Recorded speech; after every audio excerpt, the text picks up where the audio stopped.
عزیز ہم وطنوں، السلام علیکم۔ قیام پاکستان کے حوالے سے کچھ ضروری باتیں میرے، آپ کے اور تمام اہلیان وطن کے اذہان و قلوب میں تر و تازہ رہنی چاہیے، اور تذکیر اور یاد دہانی کے لیے انہیں دہراتے رہنا چاہیے، اور ان کو اگلی نسلوں تک پہنچانا بھی ہم سب کی قومی ذمہ داری ہے۔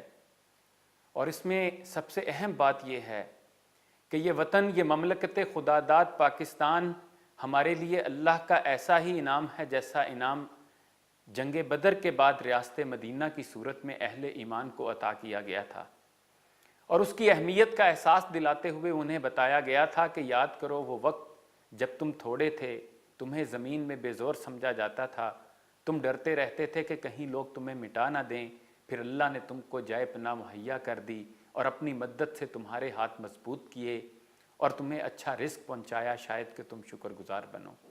اے لوگو جو ایمان لائے ہو، جانتے بوجھتے اللہ اور اس کے رسول کے ساتھ خیانت نہ کرو، اور اپنی امانتوں میں غداری کے مرتکب نہ بنو، اور جان رکھو کہ تمہارے مال اور تمہاری اولاد حقیقت میں سامان آزمائش ہیں، اور اللہ کے پاس اجر دینے کے لیے بہت کچھ ہے۔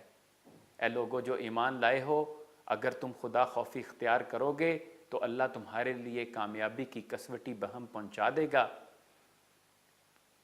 اور اللہ بڑا ہی فضل فرمانے والا ہے۔ قرآن کی ان آیات کے ایک ایک لفظ پر ٹھہر ٹھہر کر سنجیدگی سے غور کریں۔ پوری اسلامی تاریخ میں ریاست مدینہ کے بعد ان الفاظ کا اطلاق کیا پاکستان کے سوا کسی اور اسلامی ریاست پر ہوتا ہے؟ آپ کا جواب یقیناً نفی میں ہوگا۔ معلوم ہوتا ہے کہ اللہ تعالیٰ اہل مدینہ کے بعد ہم پاکستانیوں سے براہ راست مخاطب ہیں۔ اس گہری مماثلت کے کئی اسباب ہیں۔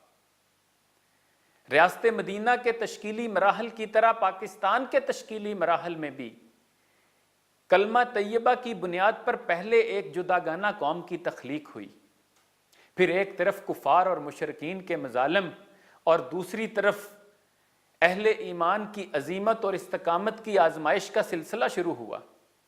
شیب ابی طالب کے تجربات بھی دہرائے گئے۔ رنگ، نسل، زبان اور علاقے کے رشتے منقطع کر کے امت واحدہ کے تصور کے تحت حبشہ کے بلال، روم کے صہیب، فارس کے سلمان اور مکہ کے مسلمانوں کو رشتہ اخوت میں پرونے کے عمل کا اعادہ ہوا، اور یہاں بنگالی، بہاری، گجراتی، گنگا جمنی، راجستانی، مدراسی، پٹھان، پنجابی، سندھی، بلوچی اور کشمیری مسلمانوں کو ایک لڑی میں پرو کر متحدہ مسلم قومیت کے قالب میں ڈھال دیا گیا۔ ہجرت بھی ہوئی، گھر بار اور آبائی وطن سب چھوٹے، راستے میں غار ثور کی طرح تعاقب بھی ہوا، اور منزل تک پہنچتے پہنچتے راہ حق کے مسافر جان سے بھی گزرے، اور آزادی کا تقاضا کرنے اور ہجرت کرنے والوں پر ہندوؤں اور سکھوں نے وہ مظالم ڈھائے کہ آسمان بھی کانپ اٹھا ہوگا۔ نمرود، شداد اور ہلاکو خاں اور چنگیز خاں کی روحیں بھی چیخ اٹھی ہوں گی جب مسلمان نوجوان بچیوں کو برہنہ کر کے ان کے جلوس نکالے جاتے رہے، اور ان کی بے حرمتی کر کے ان کی چھاتیاں کاٹی جاتی رہیں۔ شیرخوار بچوں کو فضا میں پھینک کر جا اڑ جا جناد یا کبوترا کہہ کر نیزے کی نوک میں پرویا جاتا رہا۔ نہر 84 کے 30 فٹ گہرے پانی میں سینکڑوں مسلمان بچیوں نے کود کر اپنی جان اس وطن کے لیے قربان کر دی، لیکن غیر کے ہاتھ لگنا گوارا نہ کیا۔ دریائے گنگوتری سے گوداوری تک کا پانی خون مسلم سے سرخ کر دیا گیا، اور واگا بارڈر پر ایک ٹرین تو ایسی بھی آ کر رکی جس میں درندوں نے ٹرین کے ڈرائیور کے سوا کسی ایک شخص کو بھی زندہ نہ چھوڑا تھا۔ جشن آزادی کے محتمم، پوچھ سکتا ہوں تجھے کتنے دیے بجھے ہیں تو یہ چراغ جلا؟ اور چشم فلک نے یہ منظر بھی دیکھا کہ جب لٹے پٹے قافلے پاکستان کی سرزمین پر پہنچے تو مواخات کے مناظر بھی سامنے آئے، اور اس وقت کے ترقی یافتہ علاقوں کے مقابلے میں یہ پسماندہ اور وسائل سے محروم علاقہ بازی لے گیا، اور نہرو کی یہ پیشین گوئی بھی حرف غلط کی طرح مٹ گئی کہ پاکستان چل نہیں سکتا۔ چند ہی ماہ بعد ہندوستان میں دوبارہ ادغام کے لیے منتیں کرتا پھرے گا۔ الحمدللہ پاکستان قائم و دائم ہے اور انشاءاللہ تا قیامت زندہ و پائندہ رہے گا۔ ریاست مدینہ کا آغاز بھی اللہ کی کبریائی کے اعلان اور اسی کے اقتدار اعلیٰ کے اعتراف سے ہوا۔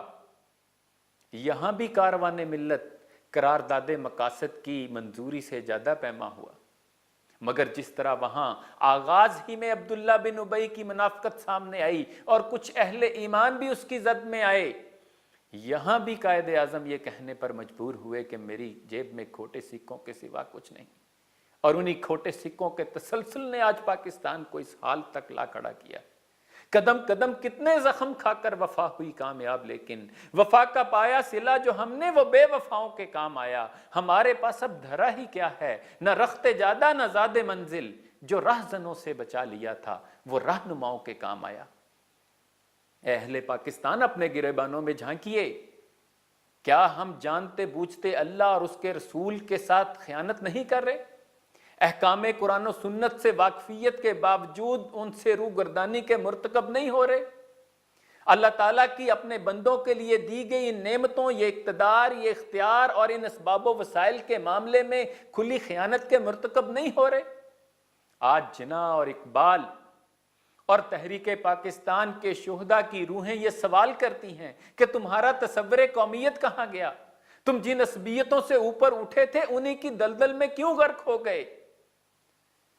تمہارے اندر ایثار، اتحاد اور اخوت اور بھائی چارے کے جو رشتے قائم ہوئے تھے وہ برادر کشی اور اغراض و نفس پرستی اور انتشار کی کیفیت سے کیوں دوچار ہو گئے؟